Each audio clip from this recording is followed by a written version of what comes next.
Minsan, isang simpleng biyahe sa probinsya ang nagbukas ng apoy sa puso ko.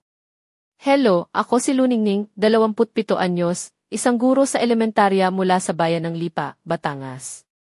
Sa isang mainit na Agosto, kasama ang ilang kaibigan at pamilya, nagpasya kaming magpahinga sa isang lumang bahay bakasyonan sa bayan ng Taal.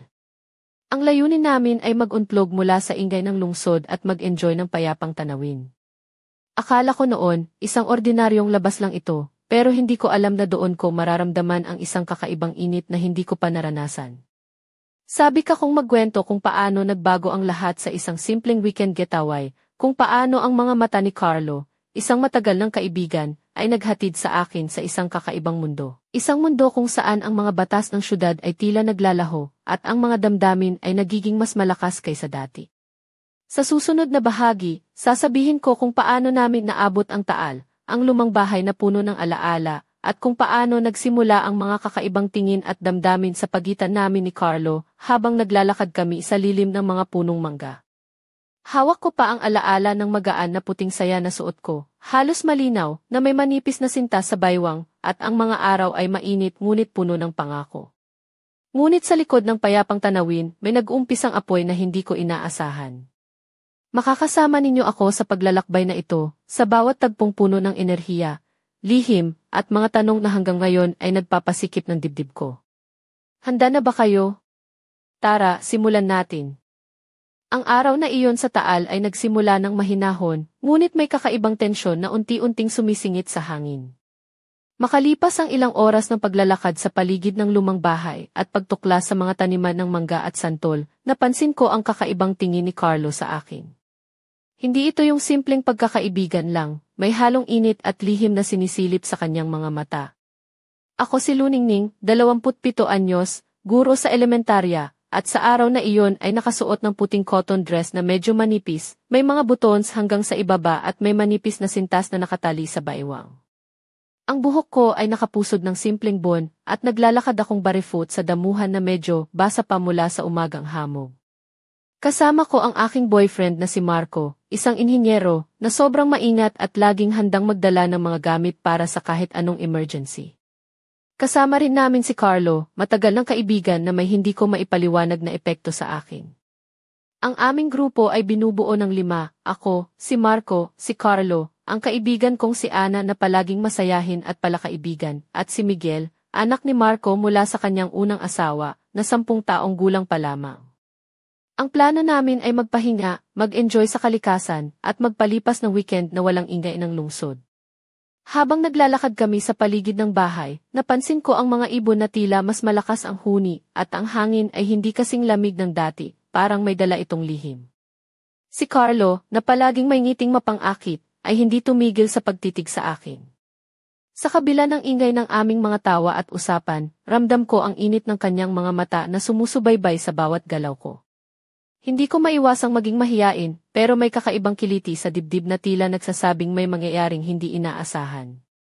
Si Marco naman ay abala sa pagtuturo kay Miguel kung paano maglaro ng badminton, kaya medyo nakalayo siya sa aming dalawa. Si Ana ay abala sa pagkuha ng mga larawan at paggawa ng vlog para sa kanyang social media, habang si Miguel ay naglalaro pa rin sa tabi. Sa mga sandaling iyon, naisip ko, ano kaya ang nangyayari sa pagitan namin ni Carlo? Ngunit nilalabanan ko ang mga pag-aalinlangan, pinipilit kong itago ang init na unti-unting kumakalat sa loob ko.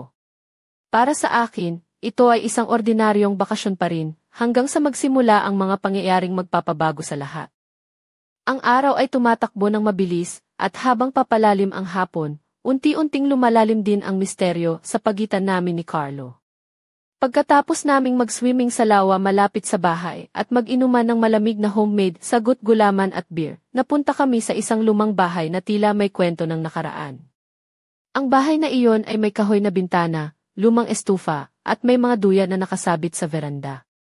Ako, si Marco, si Carlo, si Ana, at si Miguel ay umupo sa lumang minivan upang bumalik sa bahay. Si Ana at Marco ay naupo sa harap, habang si Carlo ay naupo sa likod, sa gilid, kaya napilitan akong maupo sa kanyang mga tuhod. Sa simula, medyo awkward ang pakiramdam, ang init ng katawan niya, ang mabagal niyang paghinga na ramdam ko sa aking balikat, at ang bawat pag-uga ng sasakyan sa mga lubak ay nagdudulot ng kakaibang kiliti sa aking balat. Hindi ko mapigilang mapatingin sa kanya at napansin kong hindi niya itinago ang interes sa akin. Bigla, sa isang matalim na liko, muntik na akong mahulog at instinctively ay niyakap ko ang leg niya para hindi madulas.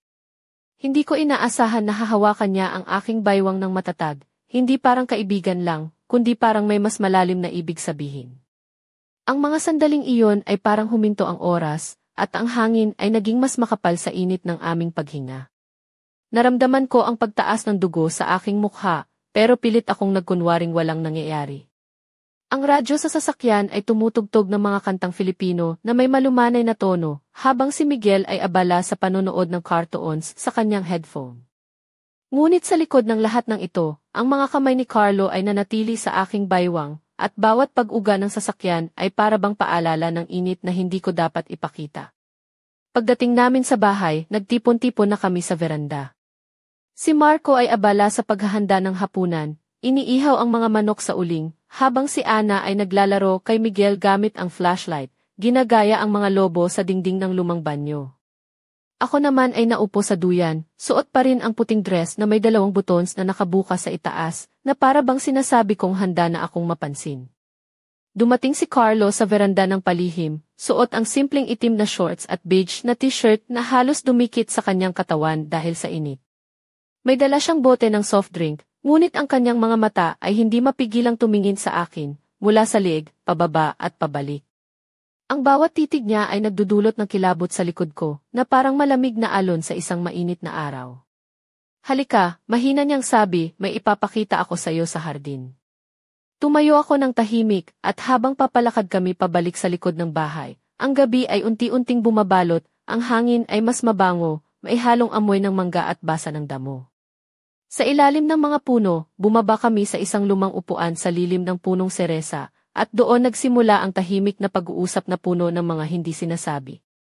Ang pagitan namin ay naging isang lambong na parang mahigpit na lambat na hindi ko alam kung kailan ako makakalabas o kung gusto ko pang ang makatakas. Tahimik kami na naupo sa lumang upuan sa ilalim ng seresa. Ang liwanag ng buwan ay dahan-dahang sumasayaw sa mga dahon, nagbibigay ng malamlam na liwanag sa mga mukha namin. Si Carlo ay hindi nakatingin sa akin ng diretsyo. Ngunit ramdam ko ang bigat ng kanyang mga mata na nakatuon sa akin, puno ng mga lihim at pangakong hindi pa napapahayag. Ang hangin ay malamig sa balat, ngunit may init na unti-unting bumabalot sa loob ko. Alam mo ba, Luningning, malambing niyang bungad, matagal na kitang gustong sabihin ang mga bagay na ito. Napangiti ako, ngunit pilit tinago ang pagkapahiya na nararamdaman. Hindi ito basta-basta. Ito ay mula sa puso ng isang taong matagal nang nakikita ako bilang higit pa sa kaibigan. Habang pinag-uusapan namin ang mga hindi nasabi, inilagay niya ang kamay sa palad ko. Malambot pero matatag ang pagkakahawak, parang sinasabi nito na hindi niya ako iiwanan. Hinayaan kong dumaloy ang init mula sa kanyang mga daliri, at sa loob ng panahong iyon, ang mundong ginagalawan ko ay nagbago. Biglang naramdaman ko ang aking puso na nagmamadali. Hindi ko maipaliwanag kung bakit, ngunit para bang may apoy na nagsisimulang magliyab sa dibdib ko. Ngunit sa kabila ng init, may takot din akong sumilip, ano ang mangyayari sa relasyon namin ni Marco. At paano kung malaman niya ito? Nang tumingin ako sa mga mata ni Carlo, nakita ko ang lalim ng kanyang damdamin, ang pag-aalala, at ang pagnanais na maging totoo sa kanyang nararamdaman. Hindi niya sinabi ang lahat ng gusto niyang sabihin, ngunit ramdam ko ang bawat salita sa bawat titig at hawak. Hindi rin ako nakaligtas sa init ng sandaling iyon. Ang simpleng puting dress ko, na halos magdilim sa ilalim ng buwan, ay tila naging isang lambat ng mga damdaming hindi ko matakpan. Ang kanyang mga kamay ay dahan-dahang dumulas mula sa aking palad papunta sa aking braso, at minisyan niya ako ng maihalong pag-aalinlangan at pang-akit. Gusto mo ba talagang ituloy ito? Tanong niya, halos isang bulong. Tumango ako ng bahagya, hindi dahil sigurado ako, kundi dahil sa kagustuhang maramdaman ang init na iyon, kahit sandali lang. Ngunit bago pa man kami makapagpatuloy, may narinig kaming boses mula sa malayo. Ma, nasaan ka na? Sigaw ni Miguel, na tila naghahanap sa madilim na hardin. Parang isang kidlat ang pagputol ng aming tahimik na sandali. Nagkatinginan kami ni Carlo, parehong nagulat at tila napahiya. Agad kaming bumangon, nilimot ang init ng sandali at bumalik sa liwanag ng bahay kung saan ang aming mga kaibigan ay naghihintay. Sa likod ng lahat, alam kong iyon ay simula lamang ng isang kwento na puno ng lihim, init at hindi inaasahang paglalakbay ng puso. Pagbalik namin sa veranda, ramdam ko ang bigat ng hangin, parang may mga salitang hindi nais sabihin ni Carlo, at may mga tanong na lumulutang sa isip ko na hindi ko pa kayang sagutin. Si Marco ay abala sa paghahanda ng hapunan, mahigpit ang hawak sa mga uling ng ihawan habang iniihaw ang manok at mga gulay. Si Ana naman ay patuloy na nagbibiruan at naglalaro kay Miguel gamit ang flashlight, nagpapalabas ng mga aninong hugis lobo sa matandang dingding ng banyo. Ako ay naupo sa gilid ng veranda, ang puting damit ko ay medyo nakabukas sa dibdib, na para bang sinasabi kong may kakaibang init sa loob ko na hindi ko maipaliwanag. Ang bawat haplos ng hangin ay tila nagdadala ng mga alaala ng mga sandaling nagdaan sa hardin, ang mga tingin ni Carlo, ang mahihinang bulong at ang init ng kanyang mga kamay. Hindi ko maalis sa isip ko ang mga pangyayaring iyon. Paano nangyari na ang isang simpleng bakasyon ay naging isang pagsubok ng aking katapatan at damdamin? Si Marco ay mabait at maalaga, ngunit sa tabi ni Carlo, naramdaman ko ang isang bagay na matagal ko nang hinahanap, isang sigla, isang apoy na nagmumula sa loob ng puso. Habang nagkakasiyahan ang iba, ako ay naglalakad papunta sa malapit na lawa upang magpahinga. Ang malamig na tubig ay sumalubong sa aking mga paa, at sa bawat alon na dumampi sa balat ko, naramdaman kong unti-unting lumalakas ang kaguluhan sa loob ko. Hindi ko maalis ang imahe ni Carlo sa aking isipan, ang kanyang malalim na mga mata, ang banayad ngunit matatag na mga kamay, at ang pangakong nakatago sa bawat haplos. Pagbalik ko sa bahay, napansin kong tahimik si Carlo. Nakaupo siya sa hagdanan ng veranda, nakatanaw sa mga bituin na parang naghahanap ng sagot sa kanya. Lumapit ako ng dahan-dahan at umupo sa tabi niya nang hindi nagsasalita. Ramdam ko ang init ng kanyang katawan sa malamig na gabi, at sa gabing iyon, hindi namin kailangang magsalita upang maunawaan ang isa't isa. Ngunit ang gabi ay nagdala rin ng mga pangamba. Sa likod ng mga titig at mga hawak, naroon ang takot sa kung ano ang maaaring mangyari sa amin, sa aming mga relasyon, at sa mga desisyong kailangang gawin. Alam kong hindi ito simpleng usapin, at ang bawat sandali ay isang hakbang papunta sa isang landas na hindi ko pa lubos na naunawaan. Sa mga susunod na araw, ang bawat kilos ni Carlo ay nagiging mas malapit, mas matindi at mas puno ng pangako. Ang aming mga pag-uusap ay nagiging puno ng mga lihim na salita at mga titig na nag-ugnay sa amin sa paraang hindi ko inaasahan. Ngunit sa likod ng lahat, ang tanong ay nananatili, hanggang saan ang aking katapangan? Hanggang kailan ko kayang itago ang apoy na ito sa loob ko? Hindi ko inakala na ang simpleng pagtakas namin sa lungsod ay magdudulot ng ganitong gulo sa puso ko. Ako si Luningning, guro sa elementarya, at higit sa lahat, isang babae na naglalaban sa pagitan ng katapatan at pagnanasa. Sa bawat araw na lumilipas sa taal, ramdam ko ang init na unti-unting lumalawak sa loob ko, isang apoy na hindi ko kayang apulain. Matapos ang gabi sa hardin, nagising ako na parang nasa panaginip, ang mga alaala ng mga hawak at mga titig ni Carlo ay paulit-ulit na bumabalik sa isip ko. Hindi ko maalis ang pakiramdam na may isang bagay na nagbago sa pagitan namin, isang linyang nalampasan na hindi na maaaring balikan pa. Ngunit paano? Paano nangyari ito habang si Marco ay nandyan, ang lalaking pinagkatiwalaan ko, ang aking kasintahan? Habang nagluluto si Marco ng hapunan sa labas, ramdam ko ang malamig na tingin ni Carlo na palaging sumusunod sa aking bawat galaw. Hindi niya itinago ang kanyang interes, at sa bawat pagkakataon na magkasama kami, lalo lang lumalalim ang tensyon. Ang kanyang mga salita ay naging mas malambing, ang mga hawak ay mas matatag, at ang mga titig ay higit pa sa simpleng pagkakaibigan. Isang gabi, habang nag-iisa ako sa veranda, suot ang puting dress na may 2 buttons na nakabukas sa dibdib, naramdaman ko ang biglaang paglapit ni Carlo. Ang kanyang mga mata ay puno ng pagnanasa at pag-aalinlangan, isang halo ng emosyon na nagpaikot-ikot sa aking mundo. Hindi ko alam kung paano sisimulan ang pag-uusap, kaya nagtiwala na lang ako sa aming mga mata. Huwag mong itago ang nararamdaman mo, mahina niyang sabi, habang dahan-dahan niyang hinawakan ang aking braso. Hindi kita pipilitin pero hindi rin kita iiwanan. Ang kanyang mga salita ay parang musika sa aking tenga, ngunit sabay rin nila akong pinapalunod sa takot. Takot kung paano ito matatapos. Sa gabing iyon, naglakad kami ng dahan-dahan sa hardin, ang hangin ay malamig ngunit ang puso ko ay naglalagablab. Alam kong may mga desisyong kailangang gawin, mga pagsubok na kailangang harapin. Ang mundo ko ay nagsimulang magbago, ang mga simpleng bagay ay naging komplikado, ang mga ngiti ay may taglay na lihim, at ang bawat sandali ay puno ng pangakong hindi ko pa handang harapin. Ngunit sa kabila ng lahat, hindi ko maiwasang magtanong sa sarili, ano ang halaga ng katapatan kung ang puso ko ay nagsisinungaling sa sarili? At hanggang kailan ko kaya mapipigilan ang apoy na ito bago tuluyang sumabog? Ang sagot ay nanatiling lihim, nakatago sa mga titig ni Carlo at sa katahimikan ng gabi sa Taal. Isang gabi, habang tahimik ang paligid ng lumang bahay sa Taal, biglang nagbago ang lahat. Ako si Luningning at sa sandaling iyon, naramdaman kong ang mundo ko ay hindi na magiging katulad ng dati.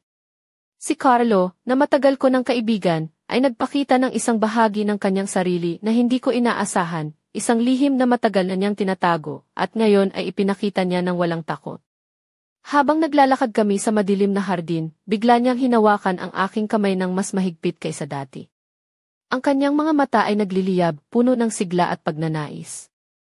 Hindi na kita kayang itago pa, sabi niya ng maihalong seryosong tono. Hindi lang ito pagkakaibigan para sa akin.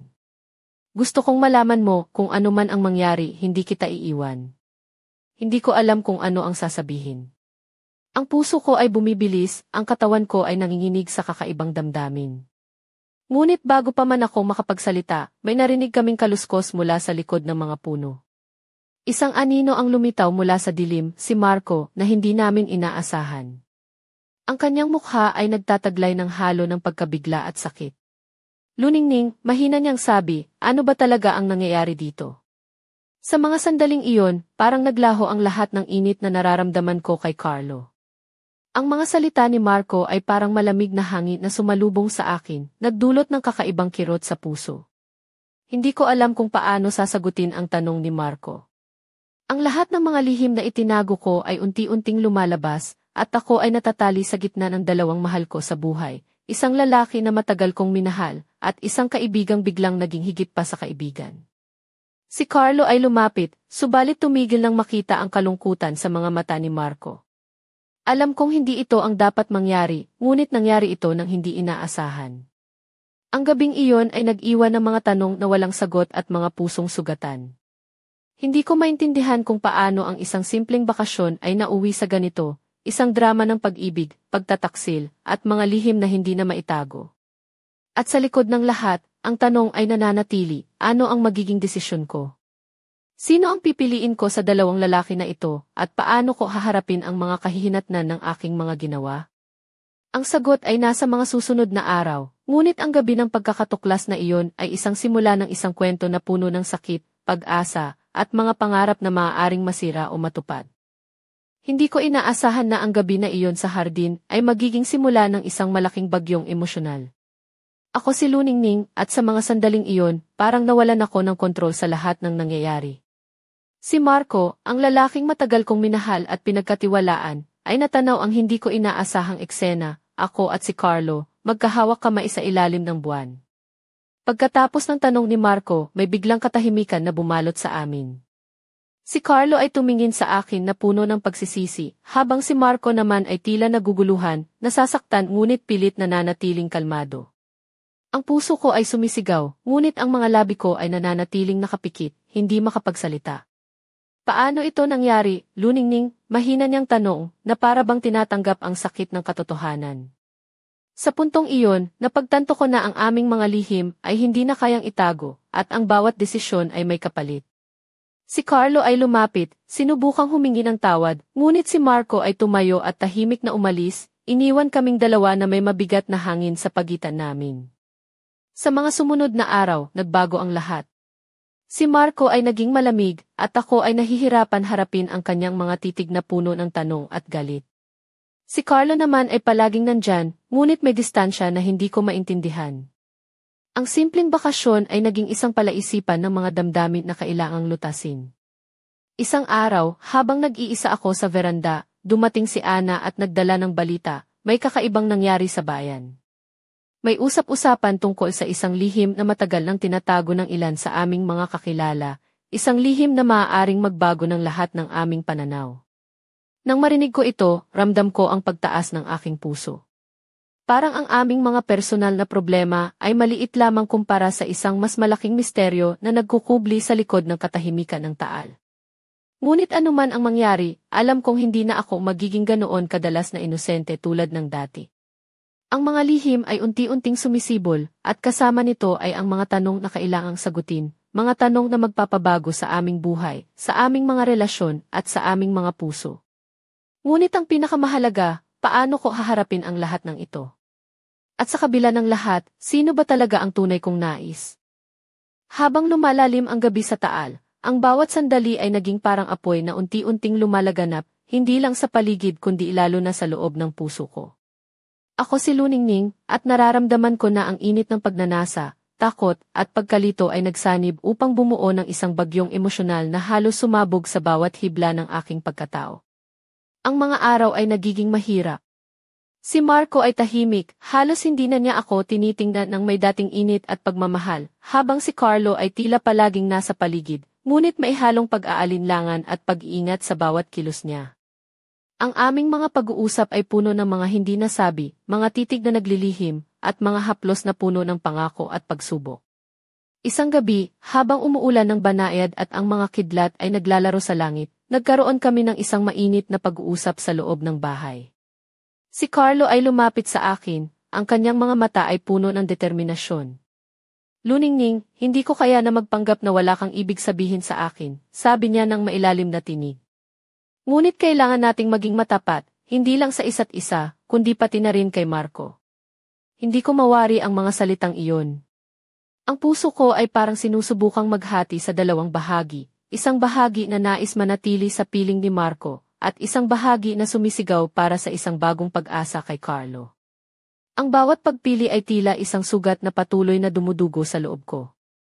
Habang kami ay nag-uusap, narinig namin ang mga hakbang ni Marco na papalapit sa amin. Ang tensyon ay tumindi at sa sandaling iyon, naramdaman ko na ang mga hangganan ay nagsisimula ng maglaho. Ang gabi ay naging saksi sa isang sigalot ng mga damdamin, ng pag-ibig at pagkakasala, ng mga pangarap na naglalaban sa dilim. Ang bawat salita, bawat galaw, ay nagdulot ng matinding pag-aalab sa loob namin. Ang mga hangganan ng pagkakaibigan at pag-ibig ay unti-unting nagiging malabo, at sa pagitan ng malamig na hangin at mahinang ilaw ng buwan, ang aming mga puso ay naglalaban, hindi lang para sa isa't isa, kundi pati na rin para sa kinabukasan na hindi pa namin alam kung paano haharapin. Sa gabing iyon, ang aming mga buhay ay nagkaroon ng bagong anyo, isang anyo na puno ng pag-asa, takot, at isang lihim na maaaring sumabog anumang oras. Ngunit sa kabila ng lahat, ang tanong pa rin ay nananatili, sino ba ang tunay kong mahal? At anong sakripisyo ang handa kong gawin para sa pag-ibig na iyon? Ang gabi sa Taal ay naging saksi sa isang sandaling hindi ko malilimutan, isang sandali na nagtulak sa akin sa gilid ng kawalang katiyakan at pag-aalinlangan. Ako si Luningning, at sa ilalim ng malamlam na liwanag ng buwan, naramdaman ko ang bigat ng mga desisyong kailangan kong harapin. Habang nakatayo ako sa gilid ng lumang bahay, ang hangin ay malamig ngunit ang puso ko ay naglalagablab. Si Carlo ay nasa likod ko, ang kanyang mga kamay ay dahan-dahang pumisil sa aking mga balikat, habang si Marco ay papalapit mula sa dilim, ang kanyang mga mata ay puno ng sama ng loob at pag-aalala. Luningning, mahina niyang sabi, hindi ko alam kung paano tayo napunta dito, pero kailangan nating maging totoo sa isa't isa. Sa mga salitang iyon, naramdaman ko ang bigat ng lahat ng hindi nasabi, ang mga lihim, ang mga pangarap, at ang mga pangakong nasira. Hindi ko alam kung paano sasabihin kung ano ang nararamdaman ko, kung paano ko haharapin ang dalawang lalaki na nagbigay ng kulay sa aking buhay. Si Carlo, na may apoy sa mga mata at init sa bawat haplos, at si Marco, na may tahimik na pagmamahal at pagiging matatag. Sa gitna ng katahimikan, tumunog ang telepono ko. Isang simpleng mensahe mula sa isang hindi kilalang numero, alam ko ang lahat. Handa ka na ba? Ang mga salitang iyon ay parang kidlat na tumago sa dilim ng gabi, isang babala, isang misteryo na dapat kong harapin. Tumalikod ako, at ang mga mata ko ay nagtagpo sa mga mata ni Carlo at Marco. Sa kanilang mga titig, nakita ko ang takot, pag-asa, at isang lihim na naghihintay na mabuksan. Hindi ko alam kung ano ang susunod na mangyayari, ngunit alam kong hindi na ako makakabalik sa dati.